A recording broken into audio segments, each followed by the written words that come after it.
श्रोतेहो नमस्कार. कुटुंब स्वास्थ्य या कार्यक्रमात मी ऐश्वर्या पटवर्धन आपलं मनपूर्वक स्वागत करते.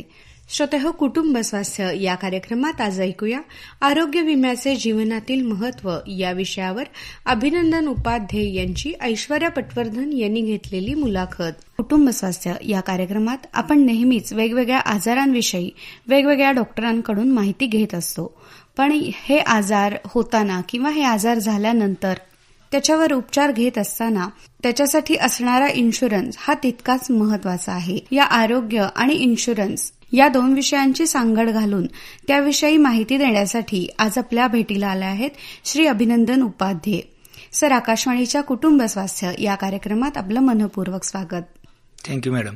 सर, पहिलाच प्रश्न असा येतो की कुटुंब स्वास्थ्य ह्या गोष्टीसाठी किंवा आपल्या आरोग्यासाठी इन्शुरन्स हा कसा महत्वाचा आहे? कुटुंब स्वास्थ्य आपण बघताना 3 पद्धतीने बघतो. एक म्हणजे मानसिक, शारीरिक आणि आर्थिक. ओके, मानसिक म्हणजे काय की आपलं मेंटल कंडिशन चांगली पाहिजे, आपल्या घरातलं वातावरण खूप चांगलं खेळीमेळीचं पाहिजे, जेणेकरून आपण चांगल्या पद्धतीने आपलं कुटुंबाचं स्वास्थ्य ठेवू शकतो. दुसरा आहे शारीरिक. शारीरिक म्हणजे आपल्या तब्येतीची काळजी घेणं, वेळेत जेवण करणे, ह्या सगळ्या गोष्टी त्यामध्ये येतात. आणि सगळ्यात महत्वाचे last but not the list is आर्थिक, म्हणजे फायनान्शियली आपण स्ट्रॉंग असायला पाहिजे. कारण आजचा खर्च खूप मोठा होत चाललाय. पहिला खर्च कमी होता, इन्कम पण कमी होतं, तर आता खर्च जास्त आहे आणि इन्कम कमी आहे. त्या पद्धतीनं आपल्याला आर्थिक बाजू पण सांभाळणं गरजेचं आहे. ह्या तिन्हीची सांगड घातली तर कुटुंब स्वास्थ्य हे खूप चांगलं होऊ शकतं. आर्थिक स्वास्थ्य म्हणजे नक्की काय? आर्थिक स्वास्थ्य म्हणजे आपण पहिल्यापासून बघत आलोय की आपण सेव्हिंग्स करत असतो. कुठलीही घरातली एक स्त्री आहे, पैसे साठवत असते. ओके, कारण कुठं तर अडीनडीला ते उपयोगी पडू शकतं. मग जेवढे पैसे ती साठवते तेवढे पैसे त्या इमर्जन्सीला आपण वापरू शकतो. खरं आता इमर्जन्सी अशा लेवलला आलेले आहेत की आपल्याला एका क्षणातच 5 ते 10 लाख रुपयाचा खर्च येऊ शकतो आणि तेवढी ती सेव्हिंग आपल्याला पुरेशी होत नाही. म्हणून आपल्याला इन्शुरन्स कन्सेप्ट लक्षात घ्यायला पाहिजे, ज्याच्यामध्ये रिस्क ट्रान्सफर होते. म्हणजे मला एखादी रिस्क आहे, इमर्जन्सी, मेडिकल इमर्जन्सी किंवा माझी डेथ व्हायची, तर मी ती रिस्क इन्शुरन्स कंपनीला ट्रान्सफर करणार. ह्याला इन्शुरन्स म्हणतात आणि त्या इन्शुरन्ससाठी आपल्याला थोडासा प्रीमियम मोजायला लागणार असतो. जर आपण सेव्हिंग करतोय तर मग विमा घ्यायची काय गरज आहे? हा चांगला प्रश्न आहे. सेव्हिंग मी करतोय, मी किती सेव्हिंग करतोय? फॉर एक्झाम्पल महिन्याला 5,000 रुपये सेव्हिंग करतोय आणि वर्षभरात त्याचे झाले 60,000 रुपये. खरं मला मेडिकल इमर्जन्सी 2-3 महिन्यांमध्येच आली आणि त्याचा खर्च जर 2 लाख रुपयाच्या वर असेल तर ते सेव्हिंग पुरेशी पडणार नाहीये. तुमचं असं मत आहे की मी सेव्हिंग करत राहीन आणि जेव्हा येईल त्यातनं ते मी वापरेन. खरं तो जो खर्च आहे तो तुमच्या सेव्हिंगच्या आतला आहे का सेव्हिंगच्या बाहेरचा आहे हे तुम्हाला आत्ताच माहित नाहीये. त्यामुळे सेव्हिंग पण करणं गरजेचं आहे. खरं त्या सेव्हिंगला प्रोटेक्ट करण्यासाठी इन्शुरन्स करणं गरजेचं आहे. म्हणजे इन्शुरन्स 2 पद्धतीनं होतो. एक तर तुमचं सेव्हिंग इंटॅक्ट राहतं आणि तुमचं जे इमर्जन्सी येणार आहे तिथं पण तो पैसा वापरला जातो. अच्छा सर, आता तुम्ही इन्शुरन्स करणं का गरजेचं आहे हे सांगितलं. मग इन्शुरन्स आणि गुंतवणूक यामध्ये काय फरक जाणवतो? इन्शुरन्स हे प्रोटेक्शन आहे, बरोबर, ओके, फ्युचरचं. आणि इन्व्हेस्टमेंट हे आपले गरज आहे. पुढे आपले काही स्वप्न असतात, मुलांचे शिक्षण असतात, आपली रिटायरमेंट असते, मुलीचं लग्न असते, त्यासाठी आपण इन्व्हेस्टमेंट करतो. मग ते सोन्यामध्ये असू दे, म्युच्युअल फंडमध्ये असू दे, ह्या पद्धतीनं आपण इन्व्हेस्टमेंट करत राहतो. खरं ज्यावेळी आपल्याला मेडिकल इमर्जन्सी आली तर त्यावेळी ते जे इन्व्हेस्टमेंट आहे ती आपल्याला मोडावी लागते आणि ते पैसे सगळे आपले स्वाईप आउट होतात मेडिकल इमर्जन्सीमध्ये. त्यामुळे इन्शुरन्स कन्सेप्ट वेगळा आहे, इन्व्हेस्टमेंट कन्सेप्ट वेगळा आहे. इन्शुरन्स हे एक तटरक्षक आहे. म्हणजे तुम्हाला एक मी उदाहरण देतो. पूर्वीच्या काळी शिवाजी महाराज तटरक्षक बांधायचे अगोदर समुद्रामध्ये आणि मग आत किल्ला बांधायचे. का? परकीय आक्रमण झालं तर त्या तटरक्षक आणि बुरुज आहे त्याच्या संरक्षण होतंय. परकीय आक्रमण म्हणजे काय की सडनली डेथ होणे किंवा मेडिकल इमर्जन्सी येणे, पॅरालिसिस होणे.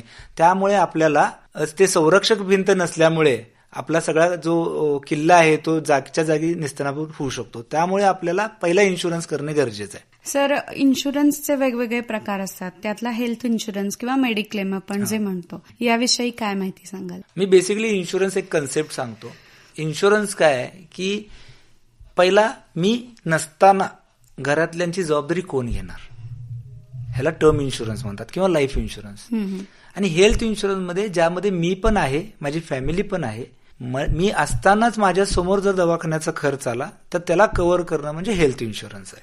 म्हणजे टर्म इन्शुरन्स आफ्टर डेथ आहे, हेल्थ इन्शुरन्स तुम्ही जिवंत असतानाच आहे. त्यामुळे दोन्ही गोष्टी महत्वाच्या आहेत.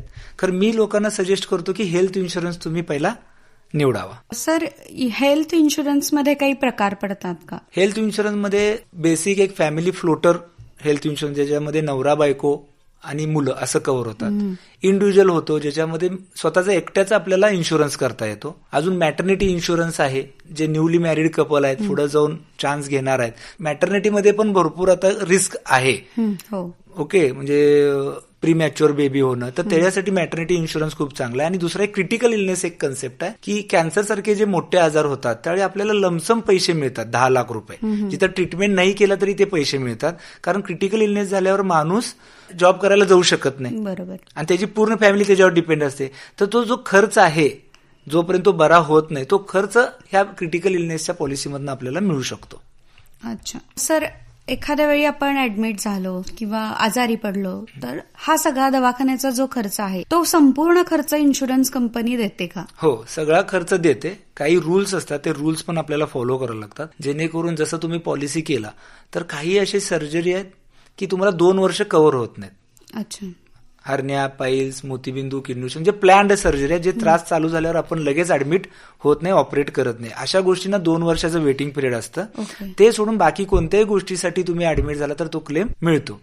सिंपल टॅगलाईन काय, ज्या आजारामुळे तुमचा जीव धोक्यात जातोय आणि तुम्ही ऍडमिट होऊन एकतर ऑपरेशन करून घेताय किंवा तुम्ही 5 दिवसाचा अँटीबायोटिक कोर्स करताय, तर तो सगळा खर्च तुम्हाला स्टार्ट टू एंड कव्हर होतो. अच्छा सर, आपण बाजारात बघतोय सध्या की मेडिक्लेम किंवा मेडिकल जो हेल्थ इन्शुरन्स आहे याचे खूप वेगवेगळे प्रकार, आता तुम्ही जसे सांगितले तर त्यात खूप प्रकार आणि खूप वेगवेगळे प्लॅन आहेत.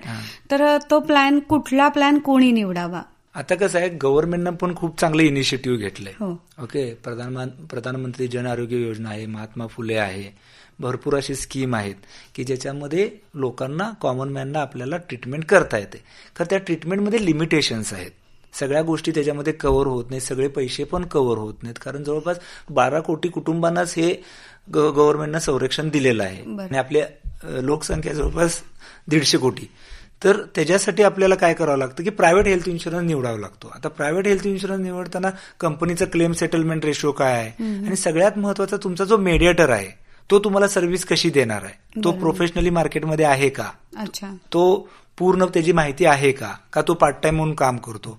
तर त्या गोष्टी लक्षात घेणं गरजेचं आहे आणि तुमच्या इन्कमच्या दुप्पट ते तिप्पट तुमचं हेल्थ इन्शुरन्स कव्हर नक्कीच असायला पाहिजे. सर, आता तुमच्या बोलण्यात आलं की आपल्या इन्कमच्या किती पट आपला क्लेम असला पाहिजे किंवा इन्शुरन्स असला पाहिजे. तर हे कव्हर जे आहे हे ठरवण्यासाठी कोणकोणती पद्धत वापरली जाते किंवा कशा पद्धतीनं हे ठरवलं जातं? सगळ्यात महत्वाचं आहे की तुम्ही कोणत्या शहरात राहता, मेट्रो सिटीजमध्ये राहता किंवा रुरल साईडला राहतात, त्या पद्धतीनं तुम्हाला प्लॅन सिलेक्ट करावा लागतो, कव्हर पण सिलेक्ट करावं लागतं. कारण मेट्रो सिटीजमध्ये खर्च पण खूप मोठा असतो, तर तिथं कमीत कमी 25 लाखाचा कव्हर तुमचा असायला पाहिजे.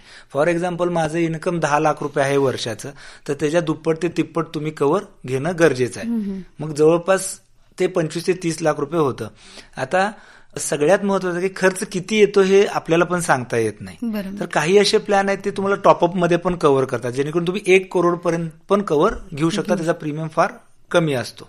सर, हे कव्हर ठरवताना लोक कोणकोणत्या चुका प्रामुख्यानं करतात? कव्हर ठरवतं म्हणजे त्यांनी कमीत कमी कव्हर घेतात, कारण प्रीमियम कमी बसतो. म्हणजे 5 लाखाचं कव्हर घ्यावं किंवा नसल्यापेक्षा असलेलं बरं. खरं समजा तुमचा खर्चच 8 लाख रुपये झाला तर 3 लाख रुपये तुम्हाला खिशातनं भरावे लागतात. 5 लाख आणि 10 लाखाच्या कव्हरमध्ये हार्डली 2 ते 3 हजार रुपये प्रीमियमचा डिफरन्स असतो. त्यामुळे 10 लाख रुपयेचं कव्हर असणं कधी पण चांगलं. आणि मार्केटमध्ये आता 10 लाख रुपयेचं कव्हर घेतलं तर ते कव्हर फ्युचरमध्ये 1 करोड पर्यंत ऑटोमॅटिकली जातं. त्यामुळे 10 लाख रुपयेचं बेस प्लॅन असायला पाहिजे आणि त्याच्यामध्ये सगळे फॅसिलिटीज, म्हणजे रूमला कॅपिंग असता कामा नये, झोनला कॅपिंग असता कामा नये, ambulance cover up to some एश्युर्ड असायला पाहिजे. ह्या सगळ्या गोष्टी तुम्ही त्या मेडिएटरकडनं क्लिअर करून घ्यायला पाहिजेत. नुसतंच प्रीमियम कमी येतोय म्हणून कोणता प्लॅन निवडणं चुकीचं आहे. प्लॅनमध्ये सगळ्या गोष्टी कव्हर असायला पाहिजेत आणि तो प्लॅन व्हॅल्यू फॉर मनी पण असायला पाहिजे. सर, आपण आता म्हटलं की कोणकोणत्या गोष्टींचे खर्च आपल्याला मिळतात हे आपण जाणून घेतलं, पण यासोबतच कोणकोणत्या गोष्टींचे खर्च आपल्याला मिळत नाहीत? ओके, हा खूप महत्वाचा प्रश्न आहे, कारण हेल्थ इन्शुरन्समध्ये कस्टमर आणि कंपनीमध्ये ह्यामध्येच कन्फ्युजन होतं की हेल्थ इन्शुरन्समध्ये ओपीडी ट्रीटमेंट कव्हर होत नाही. अच्छा. डेंटल ट्रीटमेंट कव्हर होत नाही, कॉस्मेटिक सर्जरीज कव्हर होत नाहीत, किंवा कोणतीही गोष्ट तुम्ही ऐच्छिक पद्धतीने करताय ज्याला मेडिकल इमर्जन्सीची गरज नाही आहे, कारण मी माझ्यासाठी ते ट्रीटमेंट करून घेतोय, जसं कॉस्मेटिक सर्जरीमध्ये येते. फॉर एक्झाम्पल मी तुम्हाला देतो की मला चष्मा आहे, तर मला लेझर ऑपरेशन करून माझा चष्मा घालवायचा आहे. त्याच्यामध्ये तुमच्या जीवाला काही धोका निर्माण झालेला नसतो, कारण ते मेडिकली ट्रीट होतं म्हणून त्याचा खर्च $1,00,000-2,00,000 होऊ शकतो. खरं हे का मिळत नाही? कारण ह्याच्यामध्ये IRDAनं हे स्पष्ट केलेलं आहे की ज्या गोष्टीमुळे तुमचा जीव धोक्यात जाणार आहे त्या गोष्टीलाच आम्ही कव्हर करणार आहे. आता त्याच्यामध्ये काही हॉस्पिटल्स ऍडमिनिस्ट्रेटिव्ह चार्जेस लावतात, केस पेपर फी लावतात, किंवा बायोमेडिकल वेस्ट लावतात, किंवा अशा काही गोष्टी लावतात की ज्या ट्रीटमेंटशी त्याचा काही संबंध नाहीये, डायरेक्ट ट्रीटमेंटशी. हे तुम्हाला फॅसिलिटी प्रोव्हाइड करण्यासाठी तुम्हाला ते लावलेले असतात, किंवा मिस्किलनेस चार्जेस त्याच्यामध्ये असतात, किंवा non payable items, hand gloves, apron, mask, diaper, म्हणजे अशा काही गोष्टी असतात की ज्या ट्रीटमेंटशी काही संलग्न नसतात, फूड चार्जेस. तर ह्या गोष्टी पॉलिसीमध्ये कव्हर होत नाहीत.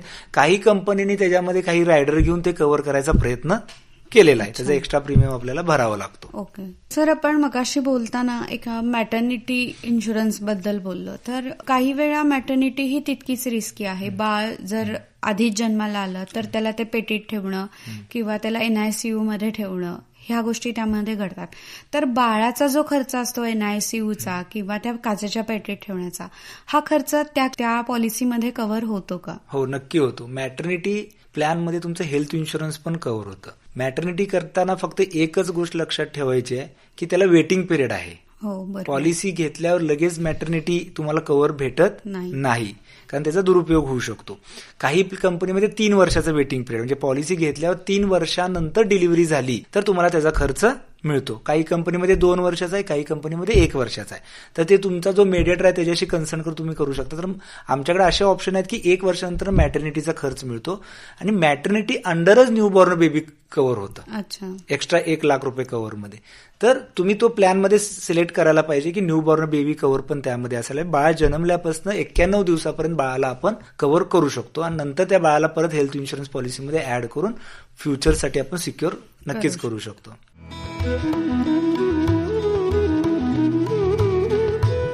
कुटुंब स्वास्थ्य या कार्यक्रमात आताच आपण आरोग्य विम्याचे जीवनातील महत्व या विषयावर अभिनंदन उपाध्ये यांच्या ऐश्वर्या पटवर्धन यांनी घेतलेल्या मुलाखतीचा पहिला भाग ऐकला. याच मुलाखतीचा दुसरा भाग आपण ऐकणार आहोत पुढच्या कुटुंब स्वास्थ्य या कार्यक्रमात. कार्यक्रमाची वेळ आता संपत आली आहे. या कार्यक्रमाचे सादरकर्ते मुक्सित मुजावर यांच्यासह मला ऐश्वर्या पटवर्धनला निरोप द्या. नमस्कार.